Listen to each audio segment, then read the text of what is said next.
ঘোষণার সাথে সাথেই খড়গ্রামে মিছিল করে প্রচার শুরু করলেন সিপিআইএম প্রার্থী ডিওয়াইএফআই রাজ্য সম্পাদক ধ্রুবজ্যোতি সাহা।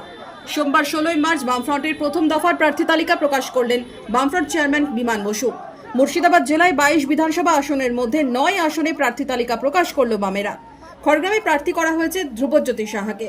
প্রার্থী হয়েই প্রচারে নেমে পড়লেন ধ্রুবজ্যোতি সাহা। প্রচারে বেরিয়ে কি বললেন ধ্রুবজ্যোতি সাহা?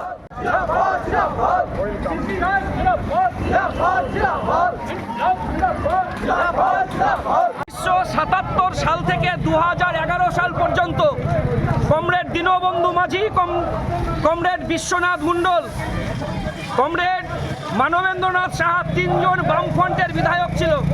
1977 সাল থেকে 2011 সাল, আর 11 সালের পর থেকে এই 2026 সাল একটা খড়গ্রামের কালো অধ্যায়। এই কালো অধ্যায়কে কাটিয়ে খড়গ্রামের জনগণ মনোনীত বামফ্রন্টের প্রার্থী হিসাবে আজকে ঘোষণা হয়েছে। আমরা খড়গ্রামের সাধারণ মানুষের কাছে আহ্বান জানাবো যে এই নির্বাচনে সাধারণ মানুষের প্রতীক, গরিব মানুষের প্রতীক কাস্তে হাতুড়ি তারা চিহ্নে ভোট দিয়ে এই রাজ্যের মাটিতে তৃণমূল কংগ্রেস এবং দাঙ্গাবাজ বিজেপিকে হটিয়ে খড়গ্রামের মাটিতে লাল ঝান্ডা উড়বে এবং এই লাল ঝান্ডা গোটা বিধানসভা এলাকা কাঁপাবে। আগামী দিনে তার প্রমাণ দেবে খড়গ্রামের সাধারণ মানুষ। ভোট